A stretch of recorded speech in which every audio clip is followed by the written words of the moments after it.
మధ్యప్రాచ్యంలో ఒక రహస్య దాడి, భారతదేశ సరిహద్దులో ఒక నిశ్శబ్ద సంక్షోభం, ఇంకా విఫలమైన ఒక అంతరిక్ష కార్యక్రమం. వినడానికి వీటికి ఒకదానితో ఒకటి సంబంధం లేనట్టనిపించచ్చు, కాని వీటన్నిటి మధ్య ఒక కామన్ లింక్ ఉంది. ఈరోజు మనం ఈ వేర్వేరు ముక్కలన్నింటినీ కలిపి ఒక ప్రధాన ప్రపంచ శక్తి ఎదుర్కొంటున్న పెద్ద చిత్రాన్ని చూద్దాం. సరే, మన ప్రయాణం ఎలా ఉండబోతోందంటే, ముందుగా మధ్యప్రాచ్యంలో జరుగుతున్న గొడవతో మొదలుపెడదాం. అక్కడనుంచి భారతదేశ తూర్పు సరిహద్దుకు వద్దాం.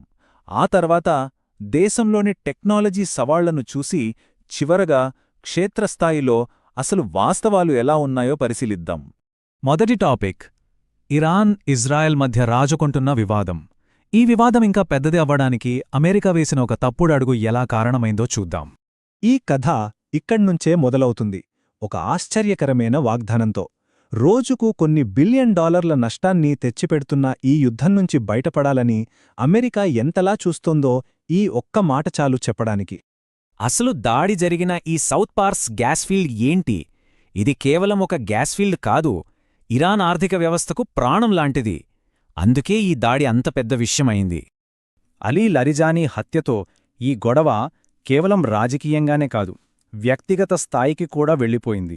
ఇది ఎంత తీవ్రమైన విషయమంటే, మన దేశ జాతీయ భద్రతా సలహాదారుని హత్య చేసినంత. ఈ ఒక్క సంఘటనే ఆ ప్రాంతంలో అస్థిరతను మరింత పెంచింది. సరే, ఇప్పుడు మధ్యప్రాచ్యం నుంచి మన దృష్టిని మన దేశం వైపు మళ్లిద్దాం. సరిగ్గా చెప్పాలంటే మన తూర్పు సరిహద్దు వైపు. ఇక్కడ సమస్య ఆయుధాలతో కాదు, అసలు సరిహద్దుకు కంచెలేకపోవడమే ఒక పెద్ద భద్రతా సవాల్గా మారింది. అసలు సమస్య అంతా ఈ నెంబర్లో ఉంది: 1643 కిలోమీటర్లు. ఈ మొత్తం పొడవులో కేవలం 50 కిలోమీటర్లకు మాత్రమే కంచె ఉంది. అంటే మిగిలిందంతా ఒక తెరిచిన ద్వారంలాంటిదన్నమాట. ఎవరైనా రావొచ్చు, ఎవరైనా వెళ్ళొచ్చు. ఒకప్పుడు ఈ ప్రాంతంలో ఫ్రీ బార్డర్ రెజీమ్ అని ఒకటుండేది. దాని ఉద్దేశం మంచిదే, సరిహద్దుకు రెండు వైపులా ఉన్న తెగల మధ్య సంబంధాలు కొనసాగాలని. కాని ప్రజలు ఈ 16 కిలోమీటర్ల రూల్ని వాడుకుని 100 కిలోమీటర్ల లోతలికి చొరబడటంతో అక్రమ వలసలు పెరిగిపోయాయి. దాంతో ప్రభుత్వం దీన్ని రద్దు చేయాల్సి వచ్చింది. ఇది ఏదో థీరీలో ఉన్న సమస్య కాదు, ప్రాక్టికల్ ప్రాబ్లం. దానికి సాక్ష్యమే ఈ మధ్య జరిగిన సంఘటన. ఉక్రెయిన్, అమెరికాకు చెందిన కొందరు విదేశీయులు మిజోరాం నుంచి అక్రమంగా మయన్మార్లోకి వెళ్తూ దొరికిపోయారు. దీనిబట్టి మన సరిహద్దు భద్రత ఎంత బలహీనంగా ఉందో అర్థం చేసుకోవచ్చు. ఓకే, ఇప్పుడు దేశ సరిహద్దుల నుంచి దేశం లోపలికొద్దాం, మన టెక్నాలజీ ప్రపంచంలోకి. ఇక్కడ ఒకవైపు ఆర్టిఫిషియల్ ఇంటెలిజెన్స్తో అద్భుతాలు చేస్తుంటే, మరోవైపు హార్డ్వేర్ విషయంలో మాత్రం చాలా వెనకబడి ఉన్నాం. ముందుగా సమస్యేంటో చూద్దాం: పన్ను ఎగవేత. దీనివల్ల దేశానికి ప్రతి ఏటా జీడీపీలో 4.3% సమానమైన భారీ నష్టమొస్తోంది. ఇది చాలా పెద్ద మొత్తం. మరి దీనికి పరిష్కారమేంటి? అదే ప్రాజెక్ట్ ఇన్సైట్. ఇది ఒక రకంగా చెప్పాలంటే ఒక హైటెక్ డిటెక్టివ్ లాంటిది. ఆర్టిఫిషియల్ ఇంటెలిజెన్స్ని వాడి ఒక వ్యక్తి ఖర్చుల్ని, వాళ్లు ప్రకటించిన ఆదాయాన్ని పోలుస్తుంది. ఆ రెండింటి మధ్య తేడా చాలా ఎక్కువగా ఉంటే వెంటనే పట్టేసుకుంటుంది. చూశారా, ఒకవైపు ఏఐ లాంటి సాఫ్ట్వేర్లో మనం దూసుకెళ్తున్నాం, కాని ఇంకోవైపు హార్డ్వేర్ విషయానికొస్తే మాత్రం వెనకబడిపోతున్నాం.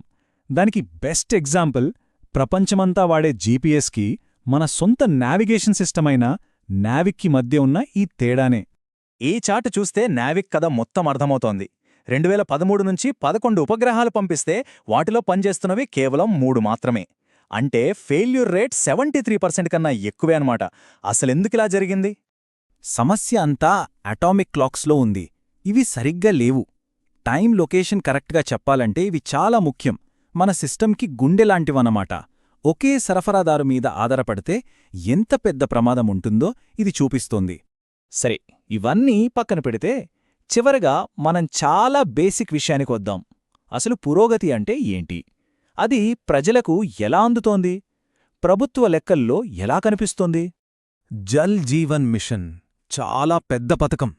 లెక్కల ప్రకారం చూస్తే 80% ఇళ్లల్లో నల్లాలు పెట్టేశారు. అద్భుతం కదా? కానీ అసలు విషయమేంటంటే, ఆ నల్లాల్లో చాలా వాటికి నీళ్లే రావడం లేదు. అంటే లెక్కలకి క్షేత్రస్థాయిలో ఉన్న వాస్తవానికి మధ్య ఎంత తేడా ఉందో చూడండి. ఇక్కడే ఒక ఆసక్తికరమైన విషయం చూడొచ్చు. ఒకవైపు తాగడానికి నీళ్లలాంటి ప్రాథమిక అవసరాలు కూడా అందరికీ సరిగా అందట్లేదు. కాని మరోవైపు దేశం తన ఆర్థిక ఎదుగుదలను కొలిచే పద్ధతిని మాత్రం అప్డేట్ చేస్తోంది. డిజిటల్ ఎకానమీని కూడా ఇప్పుడు జీడీపీలో లెక్కిస్తున్నారు. సో దీన్నంతటినీ చూశాక ఒక ప్రశ్న వస్తుంది. ఒక దేశం ముందుకు వెళ్తున్నప్పుడు దేన్ని సరిదిద్దడం ఎక్కువ కష్టం? టెక్నాలజీలో ఫెయిలైన ఉపగ్రహాలనా, లేక ప్రజలకు అందకుండా పోయిన వాగ్దానాలనా? బహుశా ఈ రెండింటినీ సరిదిద్దడమే ఒక దేశానికి నిజమైన పరీక్ష.